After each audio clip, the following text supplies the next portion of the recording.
Ļoti daudz lasīts, kā pieņem lēmumus, kā sadala resursus, kā dot kukuļus. Interesēja reāli dzīves mehānismi. Un, protams, ka to visu darāt paralēli, lasāt grāmatas.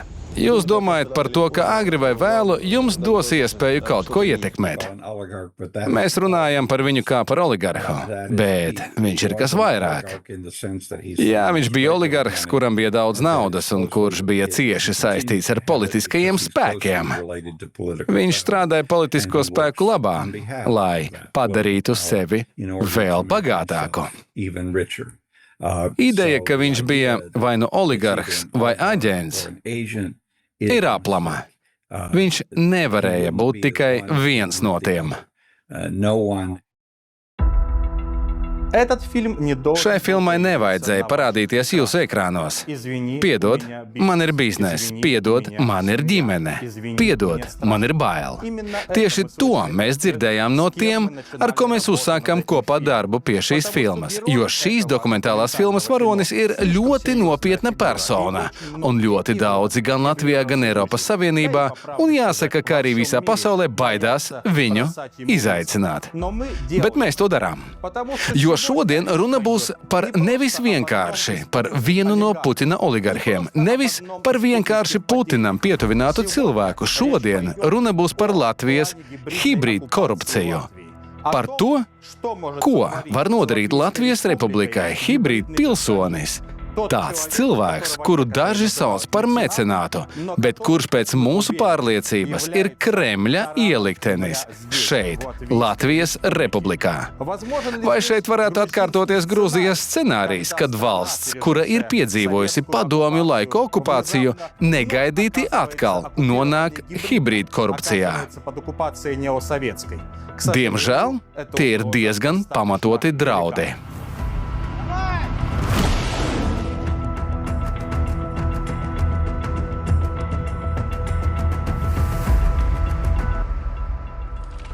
Vecākus neizvēlās. Cilvēks neatbild par tēva darbiem, jo sevišķi par sava vectēva darbiem. Taču Avenu ģimenes vēsture izpelnījusies ievērību. Jans, jeb Jānis Avens. Kas viņš īsti bija? Ideisks boļševiks, čekas izmeklētājs. 1917. gadā boļševiku revolūcijas pārņemtajā Petrogradā Jānis Avens kalpoja Ļeņina apsardzē. Tā bija čekistu komunistiskā elite. Un tieši tas ir par pamatu tam, lai Pjotrs Avens kļūtu par Putinam pietuvinātu oligarhu.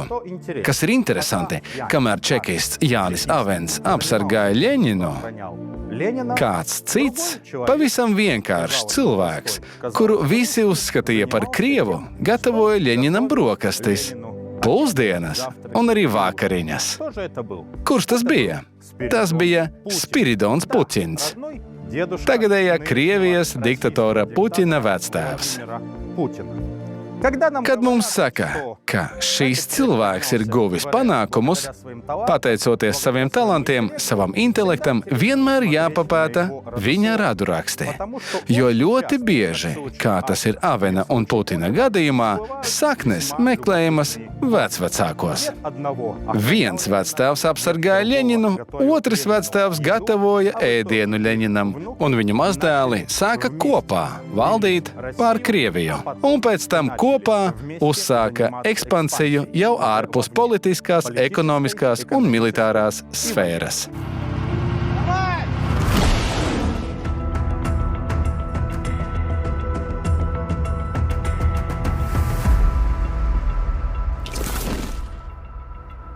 Ģimenes vēsture. Pjotram Avenam bija ne tikai saikne ar Padomju Savienības valsts drošības komiteju. Lai saprastu, tieši kāda bija nākamā oligarha saistība ar padomju varas institūcijām, galvenokārt VDK, mums būs mazliet jāielūkojas vēstures lapusēs. Daudzi domā, ka 80. gadu beigu notikumi Padomju Savienībā norisinājušies kādas liberālas revolūcijas vai disidentu iespaidā. Realitāte Realitāte ir mazliet citādāka, pat briesmīga. Padomju laika līderi, precīzāk jāsaka, domājošākie no viņiem jau sen saprata, ka Padomju Savienība nonākusi krīzes situācijā. Pastāvēja milzīgas ekonomiskās problēmas, ar kurām ir ļoti grūti tikt galā. Jau 70. gados cilvēki, kas bija saistīti ar VDK, piemēram, Jurijs Andropovs, sāk izstrādāt iespaidīgus Padomju Savienības transformēšanas projektus. Būtībā tie bija pavisam vienkārši. Vajadzēja atrast risinājumu, lai Padomju Savienība mainītos. Pie tam pamatīgi. Kā teica Andropovs, vajadzēja pielāgoties civilizācijai. Lai to panāktu, vecais valsts pārvaldes aparāts un ietekmīgie varas pārstāvji nedrīkstēja zaudēt savas vadošās pozīcijas, kuru gan Andropovs labprāt gribēja ievirzīt par jauno padomju varas līderi. Ja uzklausīsim kāda bijušā čekista domas, Kivorkova, tā paša Kivorkova, kuru Juliāns Suvorovs savās hronikās aprakstīja kā varoni, mēs uzzināsim, ka pirms vēl Mihails Sergejevičs Gorbačovs kļuva par pasaules slavenu politiķi, viņš jau sen bija Andropova paspārnē. Andropovs bieži tikās ar viņu, apsprieda valsts attīstības iespējas un pat teica čekistam Kivorkovam, ka Padomju Savienībai vajadzīgs jauns līderis. Tāds, kas nāk no zemnieku kārtas, jeb kā ironizēja Kivorkovs, stāvējis pie arkla. Andropova protežē bija Gorbačovs, un tieši Andropovs, kā arī VDK, veidoja turpmāko pārmaiņu, jeb perestroikas scenāriju. Taču šādai reorganizācijai bija vajadzīgi jauni cilvēki, kuri būtu VDK uzraudzībā, bet kurus sapratīs rietumi, kuri spēs mainīt PSRS tā, lai tas būtu izdevīgi padomju nomenklatūrai, lai tas būtu izdevīgi VDK. Kur lai atrod šādus cilvēkus? Ja atskatīsimies uz 70. gadiem līdz 79. pirms karaspēku ieviešanas Afganistānā, tad redzēsim, ka tajā periodā PSRS, kad vadonis bija Brežņevs, Rietuma Eiropas sociāldemokrāti jutās kā medus mēnesī. Šķita, ka pasaule mainās uz labo pusi. Tika parakstīta Helsinku vienošanās par valstu savstarpējo sadarbību. Tika runāts par mieru un drošību. Drīz arī Vīnē, Austrijā, tiek izveidots tā saucamais Starptautiskais lietišķo sistēmu analīzes institūts. Saīsinājumā SLSAI. Tā nebija nejauši izvēlēta teritorija, neitrāla valsts, neitrāla galvaspilsēta. Tā bija ideāla vieta aģentūras darbam un savstarpējai saziņai. Tiek izveidota SLSAI, un kurš gan uzrodas šajā Starptautiskajā lietišķo sistēmu analīzes institūtā pašās 80. gadu beigās? 80. gadu beigās turp dodas garā ārzemju komandējumā ārlietu ministrijas jaunais darbinieks Pjotrs Oļegovičs Avens. Kā viņš pats vēlāk izteicās, mēs devāmies kalpot padomju valstī. Tiesa gan, kamēr vieni devās dienēt padomju armijā, kāds kļuva par milici, bet kādam palēmējās tikt ārzemju komandējumā. Pie tam nonākt kapitalistiskajā valstī. Un te nu rodas jautājums. Kā tur varēja nonākt ārlietu ministrijas darbinieks, kurš nav saistīts ar VDK? Lieta tāda, ka ikvienam padomju pilsonim, kurš devās ilgstošā ārzemju komandējumā, bija jāparaksta vienošanās par sadarbību ar VDK. Bez tā padomju cilvēkus uz ārvalstīm nelaida. Varbūt mēs pārspīlējam.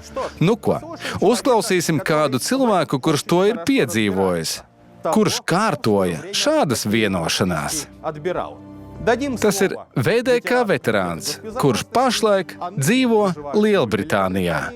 bijušo padomju un ne tikai padomju spēcdienistu darbinieks Boris Karpičenkovs. Es nekad nenoticēšu tam, ka tādu cilvēku kā Avens, kurš laika periodā no 1989. līdz 91. gadam bija Starptautiskā lietišķo sistēmu analīzes institūta zinātniskais darbinieks, kurš vēl pie tam vienlaicīgi bija arī PSRS ārlietu ministrijas padomnieks, nebija savervējusi čeka. Šādā situācijā mēs varam droši apgalvot, ka ir diezgan grūti iedomāties, ka Pjotrs Avens devās strādāt uz šādu vietu un ieņēma tādu amatu, nebūdams VDK aģents. Jautājums, vai viņš bija vienkārši aģents, ziņu pienesējs, vai te ir runa par speciālu darbinieku? Interesanti, ka šim institūtam, kura galvenā mītne atrodas Austrijā, bija arī sava filiāle Maskavā. Vissavienības zinātniski pētnieciskais lietišķo sistēmu analīzes institūts. Un ja mēs aplūkosim tā saucamo padomju sistēmas reformātoru biogrāfijas, kuru darbības rezultātā Krievija tika nosaukta par federāciju, tad lielākā šo cilvēku daļa ir saistīta gan ar šo Austrijas institūtu, gan ar Vissavienības institūtu. Tieši šie cilvēki veidoja perestroiku. Un tieši šie cilvēki palīdzēja Jeļcinam paglābt gan VDK, gan partijas nomenklatūru. Un tieši šīs cilvēku loks sniedza lielu pakalpojumu Vladimiram Putinam. To pakalpojumu, kuru viņš noteikti nav piemirsis. Marijus Laurinavičus, analītiķis. Es visu pētīju no pašiem šī režīma pirmsākumiem, kas aizsākās ne jau ar Putina nākšanu pie varas, bet vēl pirms Padomju Savienības sabrukuma. Tā kā es pēc visiem toreizējiem publiskajiem datiem, kas pieejami, varu secināt, ka viņš noteikti bija saistīts ar Padomju laika valsts drošības komiteju. Un tāpēc viņš spēja izveidot savu karjeru, biznesu. Ja palūkojas uz visu toreizējo sistēmu, tas bija VDK plāns, kuru realizēja cilvēki, kas bija VDK uzticamības personas.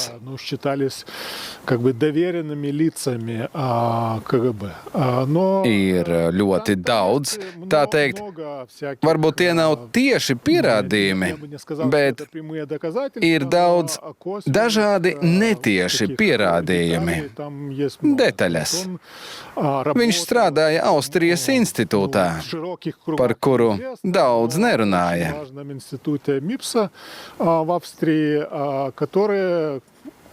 Un atkal gribu izteikt savu viedokli, jo ir arī publiski pieejami avoti, ka šis institūts audzināja kadrus darbam VDK, lai veiktu pārmaiņas PSRS.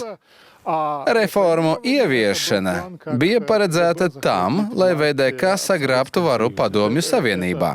Tas ir viens.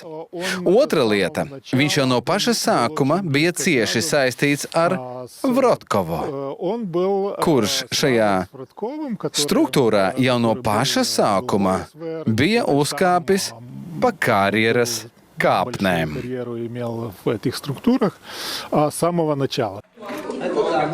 Маленький, вот такой, вот тарелка. Это скорее в Швейцарии, во Франции такие ставят, переделывают. Я с бассейном, например, не люблю. Да. Они умеют, да. Из малого сделать. Да, это вот мы... To mēs parādīsim televīzijā. Un atkal Petrograda, kas ir jau bijusi Ļeņingrada un kļuvusi par Sanktpēterburgu. Tieši šajā pilsētā, kur kādreiz vecais čekists Jānis Avens apsargāja Ļeņinu, krustojās Ļeņina pavāra un Ļeņina čekista mazdēla ceļi. Par Pjotru Avenu bieži tiek teikts, kādas pret viņu varētu būt pretenzijas. Viņš ir tikai komersants. Par tādu viņš patiešām arī kļuva. Tajā brīdī, kad aizsākās viņa ciešā draudzība ar Vladimiru Putinu. Viņš vēl joprojām bija valsts ierēdnis. Savā būtībā tāds padomju, postpadomju cilvēks. Precīzāk būtu teikt, neopadomju. Kas tad arī izrādījās par iemeslu šīs brīnišķīgās draudzības aizsākumam.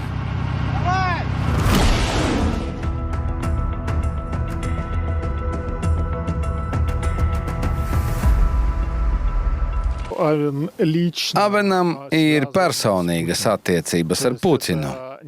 Viņš ir ne tikai Krievijas oligarhs, un kā jau visi Krievijas oligarhi, viņš ir saistīts ar režīmu. Tas ir cits stāsts. Ļoti svarīgs, publisks. Avens paglāba Putinu no kriminālajām apsūdzībām.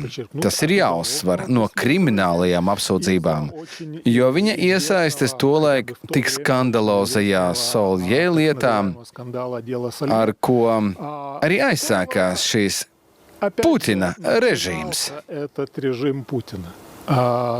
Bija visādas mahinācijas, korupcija, naftas, metāla tirgošana ārvalstīm, lai iegūtu kapitālu šim režīmam.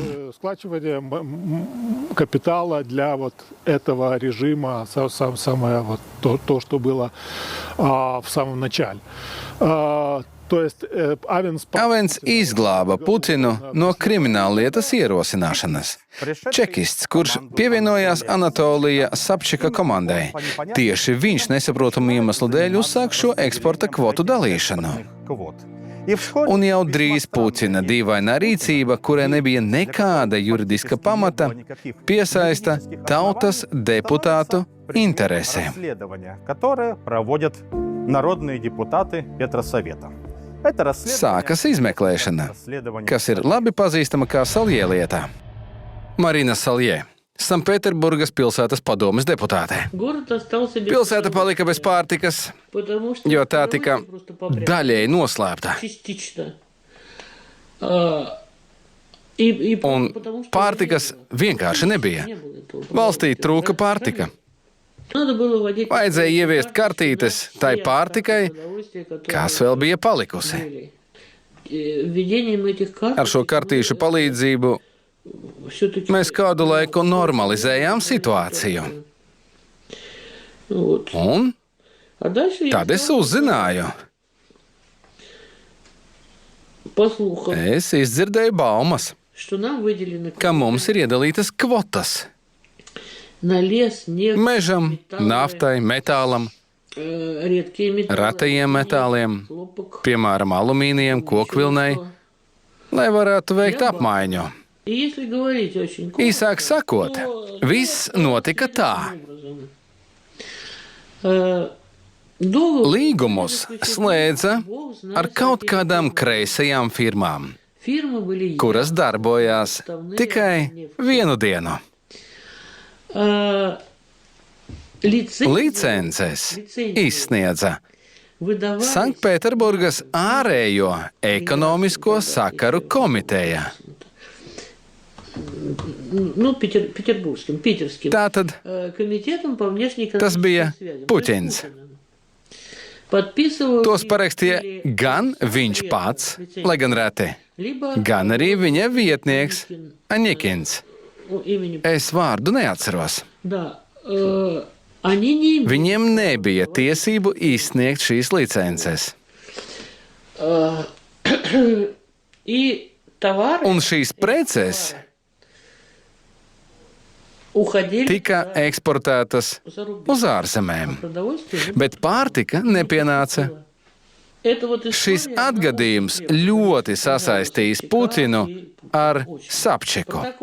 Bija arī parakstīts Sanktpēterburgas un Krievijas Federācijas ārējo ekonomisko sakaru ministrijas sadarbības protokols. Un tā tiek izdota arī pavēle. Un Gaidars raksta, ka piekrīt. Uz ko Ivaņidze, ne es, bet Ivaņidze izsakās šādi. Iespējams, ka Gaidara paraksts ir viltots.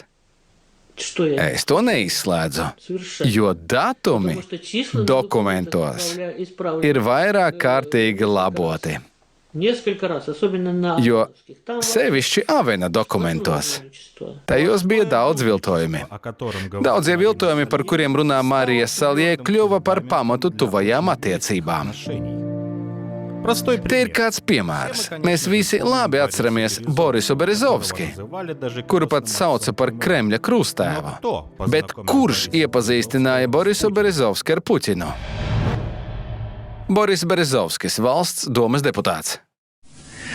Вы знаете, Ziniet, es jau sen esmu labi pazīstams ar Puķinu jau kopš 90. gada. я с Путиным знаком. Mūs iepazīstināja tas pats cilvēks, kurš arī turpmāk mani iepazīstināja ar man ļoti svarīgiem cilvēkiem. Меня знакомил Петр Tas ir Piotrs Avens. Ar Puķinu iepazināmies Pēterburgā, kad viņš tur ieradās ar delegāciju, kuru pieņēma Sapčeks, jau nelaiķis. Tur mēs ar Puķinu iepazināmies.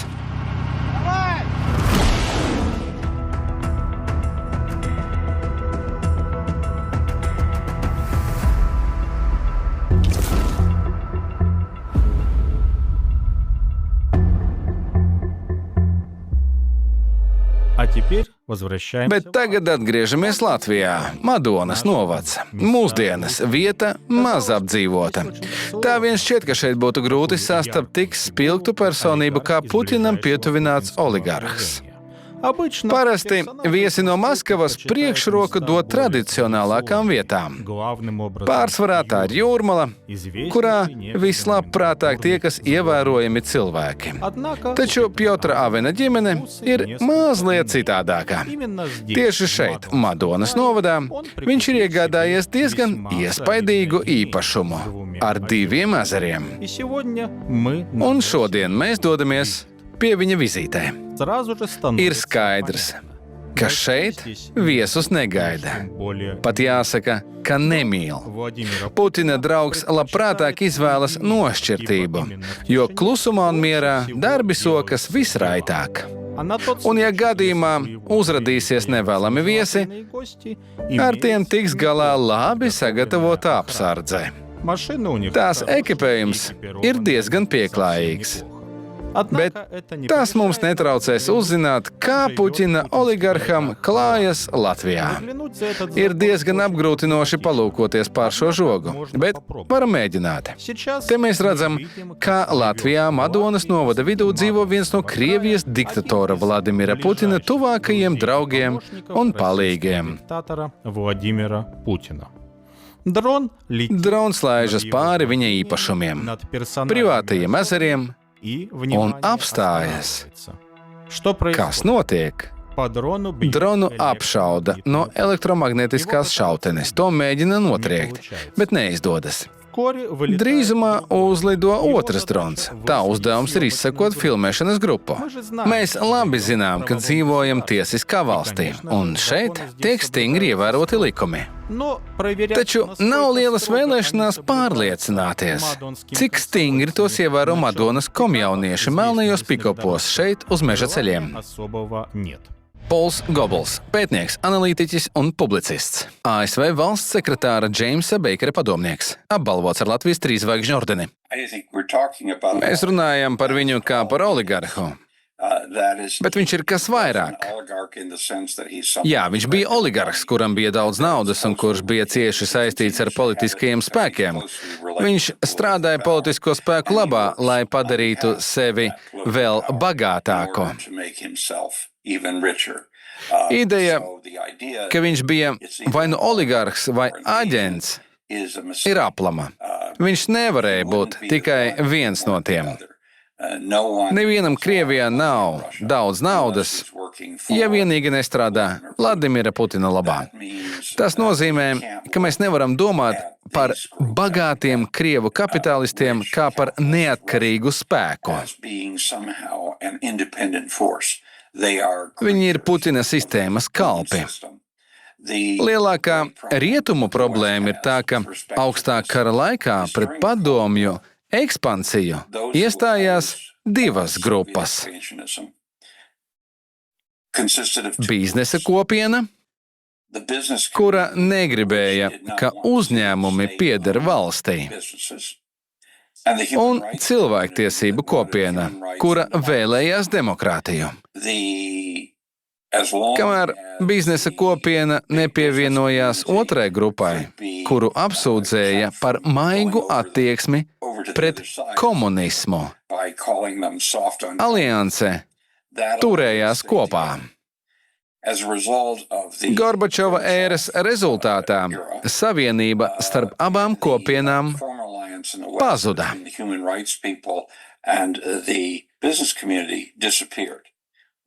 Biznesa kopiena pieņēma savus Krievu domu biedrus kā sabiedrotos, kas radīja efektu, ko rietumi nesaprata, ka Krievu uzņēmēji ir atšķirīgi no rietumniekiem.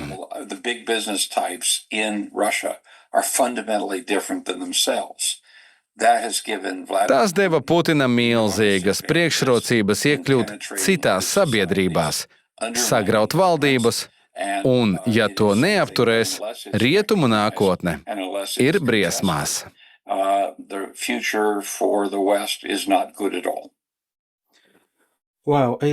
Ja saprotu pareizi, varam runāt par jebkuru lielu uzņēmumu Krievijas federācijā, kā piemēram Alfa Group un personīgi par Avenu kā Maskavas politiskās ietekmes instrumentu. Jā, neapšaubāmi. Politiskās ietekmes un ekonomiskās varas kategorijas šajā situācijā ir nenozīmīgas. Viens no lielākajiem Putina spēka avotiem ir viņa vara. Viņš šīs lietas nešķiro. Viņš tās redz kā vienu. Rietumos tās ir atšķirīgas. Tas nozīmē, ka kāda Krievijas vēstnieka rīcība var tikt uzskatīta par politisku, bet kāda biznesmeņa rīcība par ekonomisku. Joprojām tiek atbalstīta ideja par Krievijas vēstniecības darbības ierobežošanu. Tomēr Krievu oligarhu darbību, kā piemēram Avena, neviens nevēlas ierobežot, jo viņus uzskata par parastiem pilsoņiem. Putina ekonomiskā un politiskā sistēma ir citāda. Bagātnieku loma ir citāda, jo viņiem ir nauda, jo viņi strādā Putina labā. Lielie uzņēmumi nevar stāties pretī režīmam. Ja kādam šodien Krievijā ir daudz naudas, tas ir tāpēc, ka viņš sadarbojas ar Kremli. Ja nē, drīz nebūs ne naudas, ne dzīvības. Tas, diemžēl, vienkārši ir jāsaprot. Viss, ko varam par to izstāstīt citiem, ir svarīgs. Īstais drauds ir cilvēki, kurus uzskata par ekonomiskiem aktieriem. Kamēr rietumi pret Krievu biznesmeņiem izturēsies tāpat kā pret amerikāņiem, viņi kļūdīsies. Tā ir savādāka situācija. Īpašumtiesības un vara Krievijā atšķiras no Latvijas, Francijas vai ASV. Putina apziņā, kurā izveidojusies gan čekiste, gan kriminālā domāšana, jebkurš komersants pielīdzinās zakto mantu uzpircējiem, no kura vienkārši jāizdabū nauda. Bet Piotrs Avens ir cita tipa cilvēks. Nē, Avens nē, ar viņu viss kārtībā. Tur viss ir labi, mēs vēl parunāsim par Alfa grupu attīstību. Piotrs Avens, kas kalpoja padomju valstīm, strādāja ārlietu ministrijā, un kurš ieņemdams svarīgu amatu, piesedza Putinu, nepakļaujot viņu kriminālu vajāšanai. Tas jau ir savs cilvēks, tas ir biedrs. Cilvēks, uz ko var paļauties. Bet tālāk, pavisam dīvainā veidā, Piotrs Avens pamet valsts ierēģņa amatu, lai nodotos biznesam banku sektorā. Un vēl viens brīnums. Ļoti ātrā laikā gūst lielus panākumus. Aizsākas Alfa Group darbība. Alfa Group darbība ir saistīta ar valsti, kura bez valsts pasūtījumiem, bez militāro vajadzību apkalpošanas, vēl arī finansēja pseido-opozicionāros projektus. Vārdu sakot, kalpoja Kremļa tumšajām politiskajām interesēm.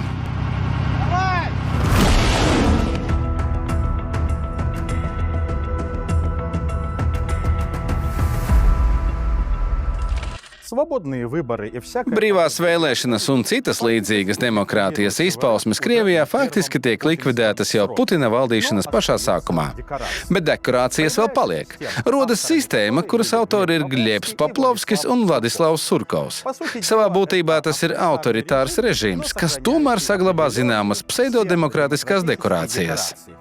Pārsvarā šādas dekorācijas veido pseido-opozicionārās kustības un partijas. Taču tās visas tāpat sadarbojas ar prezidenta administrāciju. Saņēma no tās instrukcijas, un, kas ir īpaši atzīmējams, saņēma no tās arī naudu. Morāli bija pavisam vienkārša. Prezidenta administrācija Putina valdīšanas laikā saviem ļaudīm parasti izsniedza līdzekļus skaidrā naudā.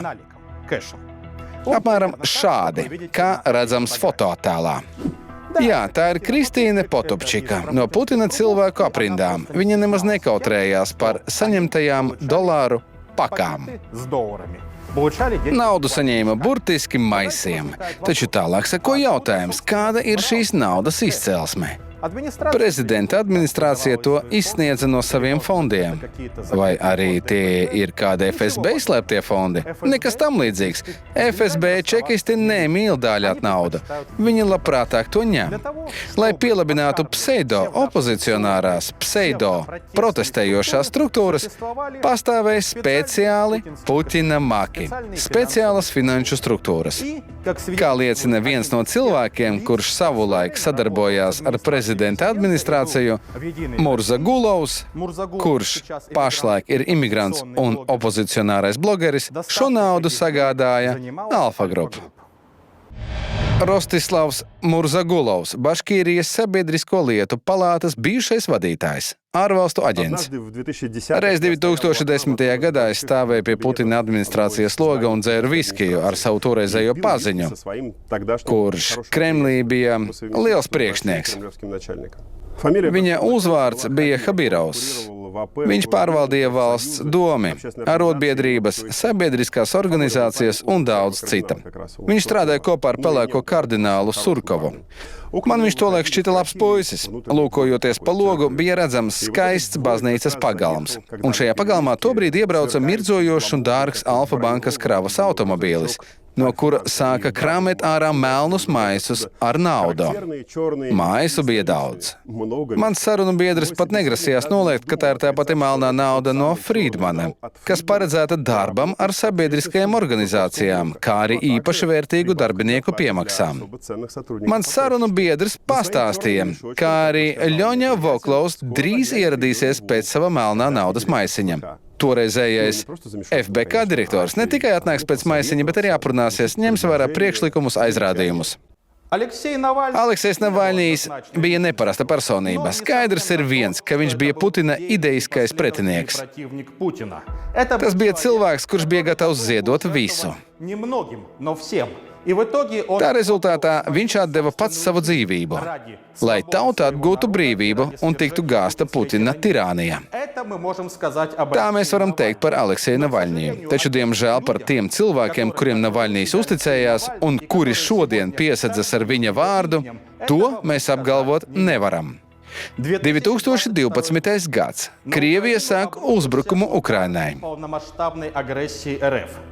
Ukraina varonīgi aizstāvas ne tikai frontē, kur plecu pie pleca cīnās zaldāti un savas teritorijas aizstāvi.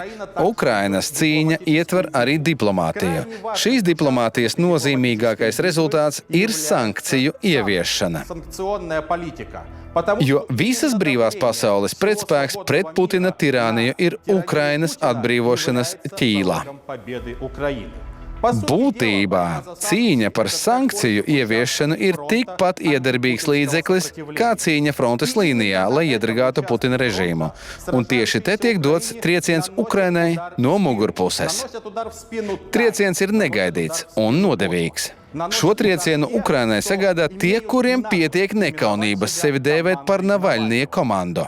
2012. gadā slepus, nevienam nezinot, Leonīds Volkovs, korupcijas apkarošanas fonda direktors, uzraksta vēstuli Eiropas komisijai, kurā daļrunīgi apraksta, cik brīnišķīgi ir Alfa Group cilvēki. Friedmans, Hans un, protams, Piotrs Avens. Savā fonda vārdā piesedzoties ar Navaļnie vārdu, Volkovs lūdz atsaukt sankcijas, kas vērstas pret Alfa Group vadītājiem. Lūdz atsaukt sankcijas, kas vērstas pret Putina oligarhiem. Oficiāli un publiski viņš izliekas par Putina režīma pretinieku, bet slepus lobē Alfa Group intereses.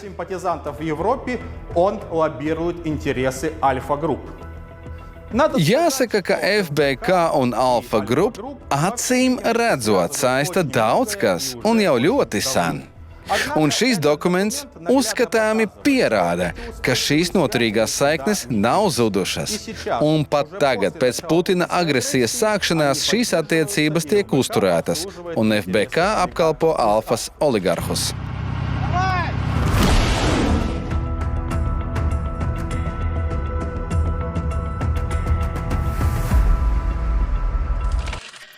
Kas Latvijā ir pats saldākais? Kāds teiks laimas konfektes? Kāds Rīgas balzāms? Taču Piotra Avena skatījumā visi kļūdās, jo vissaldākā balva atrodas tieši aiz manas muguras. Ministru kabinets, valdība, vara. Avenam un Alfa grupai nekas nav saldāks par šo. Un šodien mēs varam droši apgalvot, ka neilgi pirms 2014. gada Alfa Group, protams, būdama saistīta ar Kremli, gribēja šeit realizēt politisku scenāriju, kas ir analogs tam, kāds pašlaik realizējas Gruzijā. Kas tad Gruzijā notika? 2008. gadā, kad Dienvidosetijā un Abhāzijā sākās karš, šķita, ka Maskavas un Tbilisī attiecības ir pārtraukušas uz visiem laikiem. Tolaik Putina agresiju izdevās nobremzēt. Tas izdevās arī pateicoties Ziemeļatlantijas alianses konsolidējošai pozīcijai, pateicoties ASV un tās Eiropas sabiedroto vienotībai. Tā vien šķita, ka Putins palicis zaudētājos, un Grūzija vairs nenovirzīsies no eiro integrācijas ceļa. Taču ir pagājis šķietami neliels laiks pēc vēsturiskajām mērvienībām, burtiski mirklis. Un jau Mihails Saakašvili, kurš spēj ieviest unikālas reformas, radīt Grūzīnu ekonomikas brīnumu, atrodas ieslodzījumā. Bet Vaiskam ir politiska partija, kas sadarbojas ar Maskavu un jau vaino Saakašvili šī kara uzsākšanā. Grūzīnu demokrātija saņēma triecienu no iekšpuses. Šo triecienu sagādāja kriminālās aprindas, oligarhi ar Maskavu saistītas finanšu grupas. Apmēram tāpat bija jānotiek Latvijas Republikā. Prezidents Zatlers, par laimi bijušais prezidents, savos memoāros apgalvo, ka visi Latvijas oligarhi tā vai citādi gan biznesa sadarbības jomā, gan politisko saikņu jomā orientējušies uz Maskavu. Zatlers tajos gados Piotru Avenu vērtēja kā mūsu valstī, tās ekonomikai un uzņēmējiem noderīgu palīgu. Piotrs Avens aktīvi strādāja pie sava pozitīvā tēla spodrināšanas, bet pēc uzstāšanās Piotrs Avens atļāvās izteikt komplimentu Latvijas valdībai. Valdības kopējās vadlīnijas ir ļoti sāprātīgas. Kopumā pašreizējā situācija Ekonomikā, saprātīgie tēriņi, tas viss ir apsveicami. Varbūt lieli panākumi nav gūti, bet nostāja ekonomiskajos jautājumos ir pareiza. Šeit būtu jāpajautā, kur Latvijā ir kādas Krievijas investīcijas. Paskatieties, cik daudz Krievu jūrmalā. Tas vairāk saistīts ar atpūtu, bet investīcijas, pārāk maza valsts. Un tāpēc nav intereses. Vidējiem biznesam varbūt ir interese. Manas investīcijas ir Krievijā. Esmu jau pietiekami daudz investējis. Kolēģis tikai pagātnē. Bijušais banķieris un tagad Latvijas prezidents Andris Bērziņš Latvijas-Krievijas attiecību attīstību kopumā novērtēja optimistiski. Viņš bija kā pavadonis visiem politiskajiem kontaktiem, visiem Latvijas valdības nopietnajiem politiskajiem kontaktiem Maskavā. Un vienā brīdī viņam radās mērķis kļūt par Latvijas Republikas premjerministru. Jā, šodien, 2025. gadā, tas izklausās nepieļaujami, bet tolaik šī iecere tika uzlūkota pilnīgi nopietni.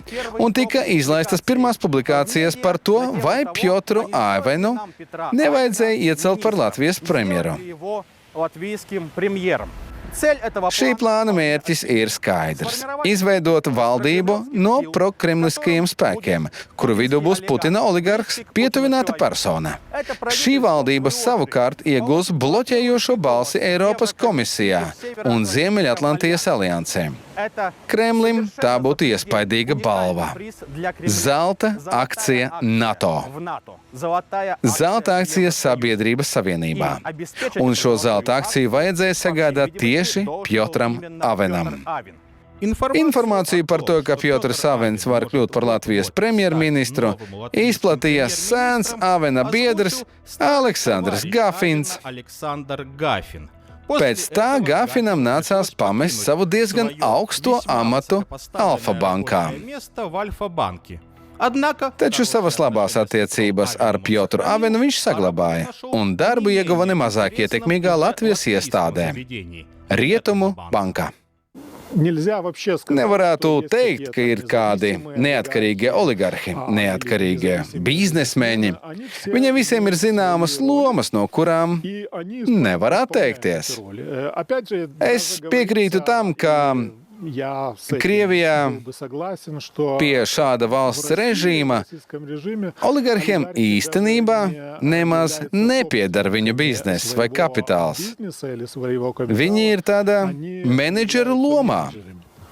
Jā, viņi savu kapitālu izmanto, viņi ir ļoti bagāti, bet viņi ir menedžeri. Viss, kas viņiem pieder, īstenībā pieder šai sistēmai. Tāpēc neviens oligarhs nevar būt neatkarīgs. Taču es teikšu vēlreiz. Avena loma ir īpaša, jo viņam ir ciešas saiknes ar Puķinu. Šim apgalvojumam piekrīt arī Pols Goebbels. Kā jau teicu sākumā, ideja, ka tu esi viens vai otrs, ir rietumnieciska un nepiemērojama Krievijas kontekstā.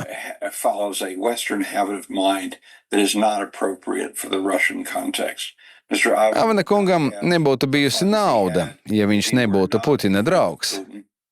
Iespējams, ka daļu no tās viņš ieguva pirms sadraudzējās ar Putinu, bet, kad tas notika, viņš kļuva vēl bagātāks.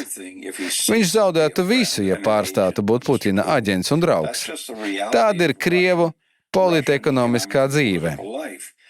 Tie, kuri vēlas turpināt dalīt pasauli politiskos un ekonomiskos aktieros, Putina valdīšanas laikā ļoti kļūdās.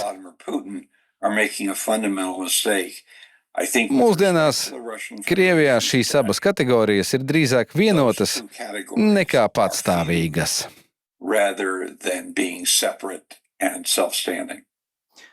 В 2015. 2015. gadā Pjotrs Avens mēģināja iegūt pilsonību, balstoties uz savu izcelsmi.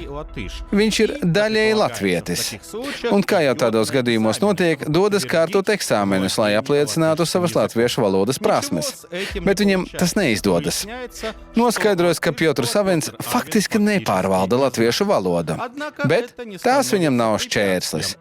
Un 2016. gada aprīlī šis jautājums negaidīti tiek atrisināts. Причем этому решению Pie tam, pirms šī lēmuma norisinājās dīvaina saruna biznesmeņa Gunta Rābja un labi pazīstamā Edgara Jaunupa starpā. этот разговор Šo sarunu fiksēja Korupcijas novēršanas un apkarošanas birojas, saīsināti в KNAB. ходе этого разговора Šajā sarunā runa ir par to, ka kādam eksāmena komisijas priekšsēdētājam ir jāiedod desmitnieks.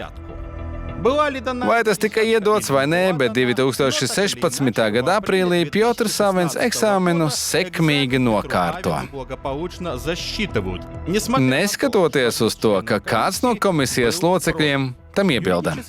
KNAB nespēja juridiski pierādīt korupcijas faktu, taču uzrādīja favorītisma pazīmes, lai ko arī tas nozīmētu.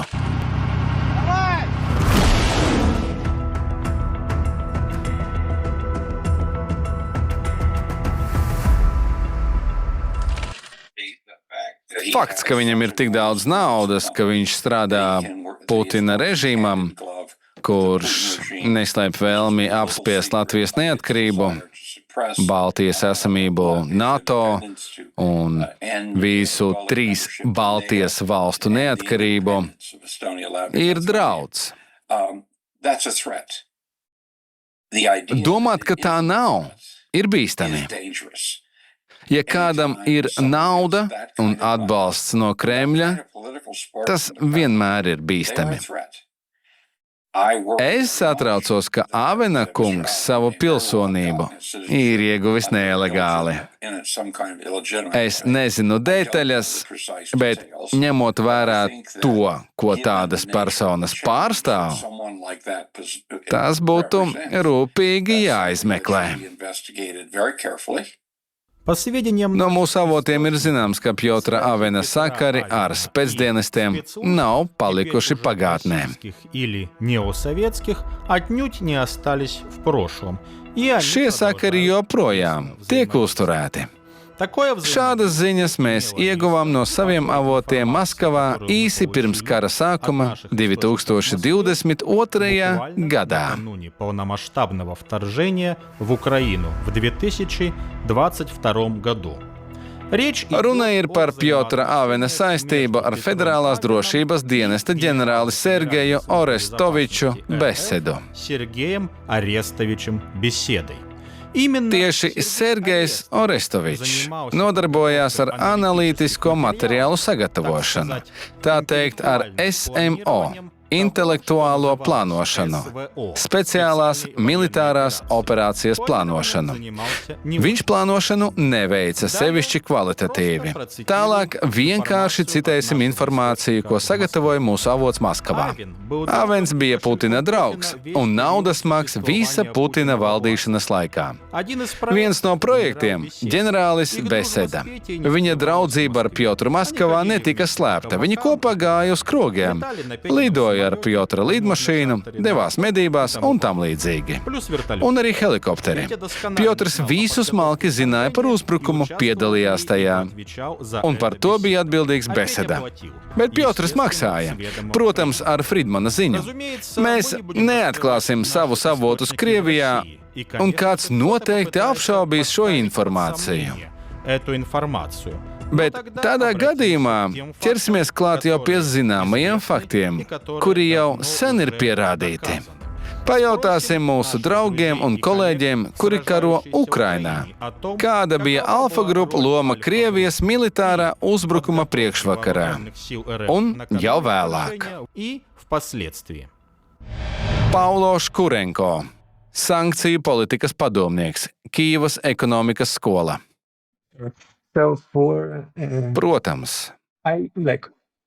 Protams, sākumā domāju, vai cilvēks var būt vienkārši biznesmenis.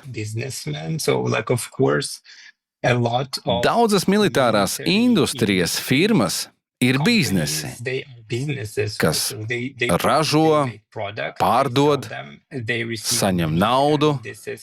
Tā viņi strādā. Šie produkti ir gan raķetes, gan droni. Šobrīd Kīvā izziņots gaisa uzbrukums, jo tuvojas droni. Šos dronus noteikti ražoja Jelabugas īpašajā ekonomiskajā zonā, kura ir Alfa grupas biznesa uzņēmums.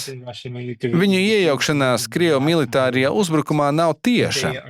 Viņiem nepieder firmas, kas ražo ieročus, bet viņiem ir sakari ar citām Krievu armijas vienībām un militāro industriju. Piemēram, apdrošināšanas kompānijai Alfa bija līgums ar firmu Suhoi, kura vēlāk kļuva par ALK daļu.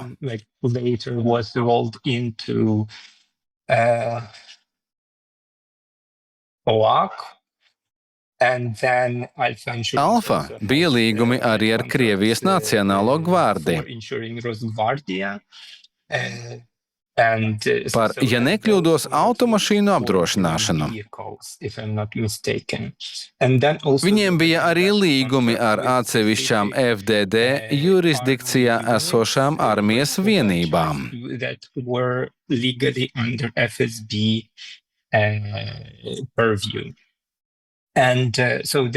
Alfa banka sniedza pakalpojumus Krievijas dzelzceļam, kas ir galvenais loģistikas operators, kurš atbalsta iebrukumu. Vēl kāda mazāka valstī piederoša transporta firma saņēma aizdevumus no Alfa bankas. Un vēl viens uzņēmums, Alfa Leasing, apkalpoja Baltijas kuģu būvētāju, kurā ražo zemūdenes. Un tieši šie fakti bija iemesls tam, kāpēc Nacionālās drošības un aizsardzības ministrijas ieteikuma Ukrainas valdība ieviesa sankcijas pret Alfa grupu, tieši vēršoties pret pašu Avenu.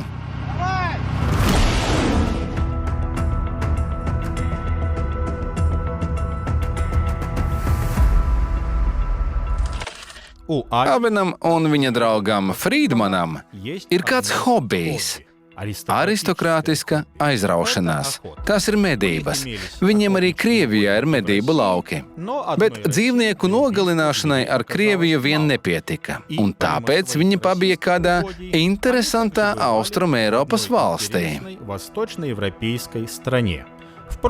To, kā tas viss norisinājās kopā ar Putina administrācijas cilvēkiem, labāk dzirdēt no pirmavotiem. Tas ir kāds audio ieraksts, kas tika publicēts saistībā ar kādu kriminālu lietu, kas uzsākta, lai cik tas dīvaini nebūtu, Krievijas federācijā. Viņi normāli uzvedās. Viņi pabija Vācijā, Ungārijā, viņi ieradās saistībā par gāzi un naftu, jo pašiem nekā nav. Viņi bija ieradušies arī kādā Putina uzdevumā. Vispirms viņi ieradās Ungārijā, mēs viņus vienkārši vadājam Ungārijā uz medībām.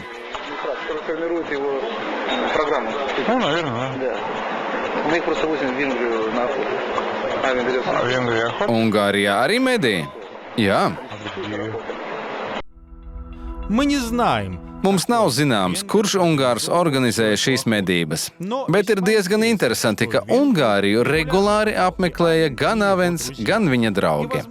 Iespējams, ka šīs vizītes saistītas ne tikai ar viņu aizraušanos ar šādu asiņainu un aristokrātisku sportu.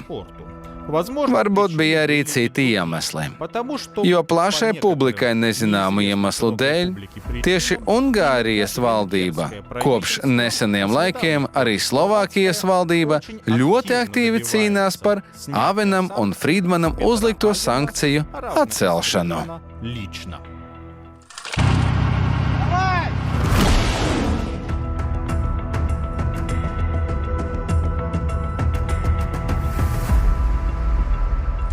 Boržomī – leģendārais minerālūdens. Padomju Savienībā dzīvojošie cilvēki noteikti atceras. Un arī visi, kas skatījušies padomju filmas, arī pazīst Boržomī. To bija iecienījuši gan radošā inteliģence, gan arī alkoholiķi no rītiem. Kas ir šis noslēpumainais idejas Boržomī Europe? Lieta tāda, ka pēc tam, kad pret Pjotru Avenu un viņa Alfa grupu kolēģiem tika ieviestas sankcijas, tās noslēdza visus Alfas aktīvus, ieskaitot arī uzņēmumu Boržomī, kas arī piederēja Alfa grupu. Savukārt pārstāvniecību Eiropā IDS Boržomī Europe, kuru kontrolēja Alfa grupu un attiecīgi arī Avens, šo te pārstāvniecību IDS Boržomī Europe arī skāra sankcijas. Interesanti ir tas, ka neraugoties uz sankcijām, Boržomī tirgoja ļoti daudzos tirdzniecības tīklos, kaut arī ne visos, gan Latvijā, gan Lietuvā. Mēs attiecīgi reaģējām, nosūtot pieprasījumus tiesību sargājošajām iestādēm, ar lūgumu tikt skaidrībā, kā tas viss darbojas, kāpēc firma, kurai ir uzliktas sankcijas, turpina savu uzņēmējdarbību. Šeit nedrīkst. Kāpēc?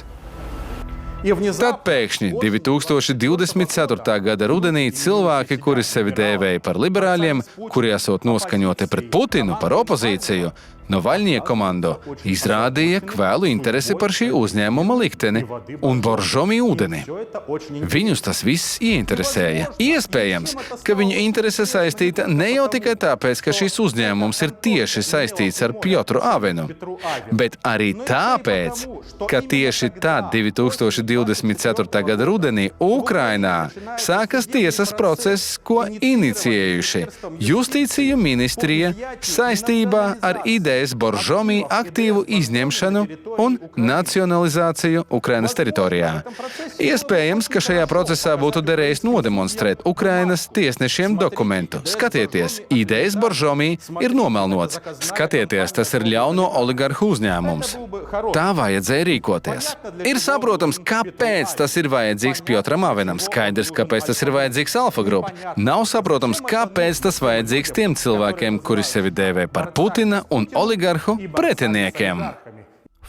Paaudzes fonds oficiāli skaitās labdarības fonds, bet iespējams, ka tas ir vēl viens līdzeklis, kurš palīdz paplašināt savu ietekmi Latvijas radošās inteliģences vidū. Bet iespējams, ka to vienkārši mēģināt korumpēt. Ja tev ir neierobežoti daudz naudas līdzekļi, to nav grūti izdarīt. Pjotrs Avens aizvadītajos gados ir iepazinies ar neskaitāmi daudziem interesantiem un slaveniem cilvēkiem. Viņu labi pazīst Jūrmalā, ar viņu labprāt tiekas.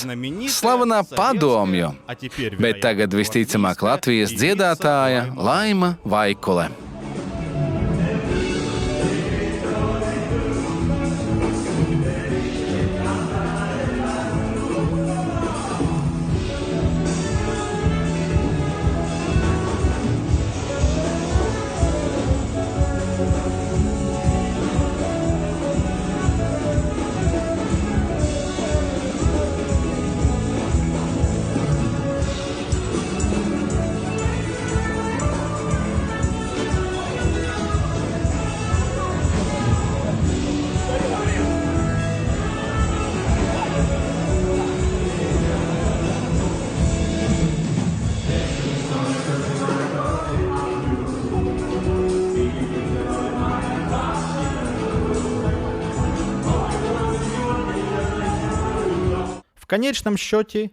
Kopumā ir izvirzījies viens jautājums, vai Pjotrs Avens apdraud Latvijas nacionālo drošību?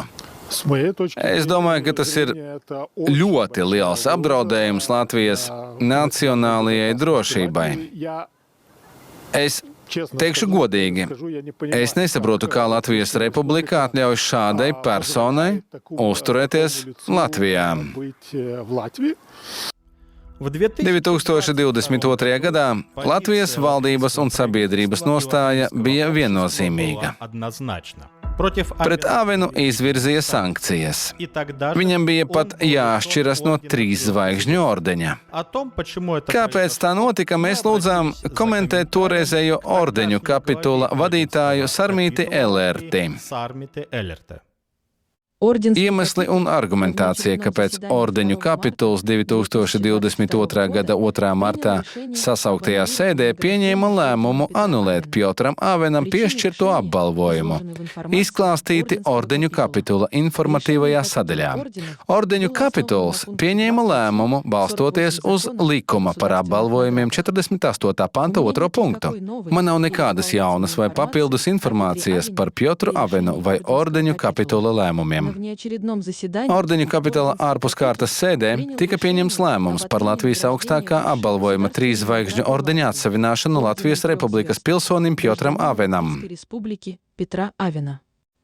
Ordeņu kapitula vadītāja Sarmīte Elerte atzīmē: 3 zvaigžņu ordenis, augstākais Latvijas Republikas apbalvojums, tiek piešķirts par īpašiem nopelniem Latvijas valsts labā.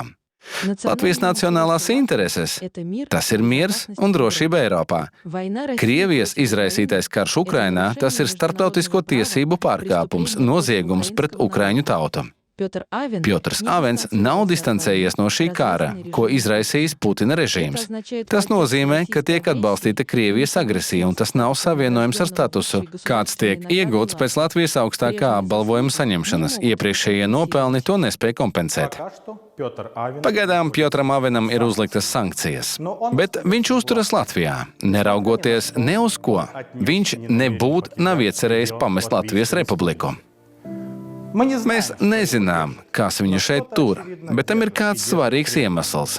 Spriežot pēc visu mūsu ekspertu teiktā, gan ASV, gan Ukrainā, Lietuvā, protams, arī pēc mūsu Latvijas speciālistu viedokļa, viņam ir kāds politisks uzdevums.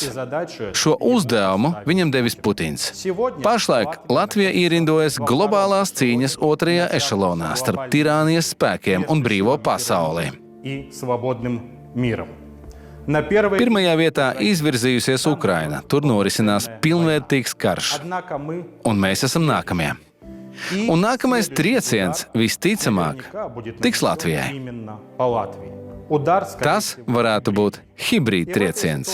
Un šajā situācijā, kad mums būtu jāstiprina fronte, rodas jautājums, kas tad atrodas mūsu aizmugurē?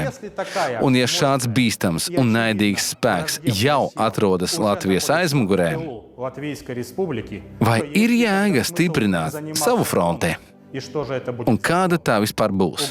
Draudi ir reāli. Draudi patiešām ir reāli.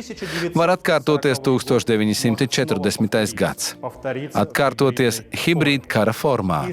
Un pats galvenais - šī jaunā 1940. gada triecienspēks jau atrodas šeit, Latvijā. Pagaidām mēs par to varam vēl brīvi runāt. Un, lai šī brīvība saglabātos, ir jāpieliek ļoti nopietni pūliņi. Mums jānodrošina mūsu aizmugure, lai šo brīvību mantotu nākamās paaudzes.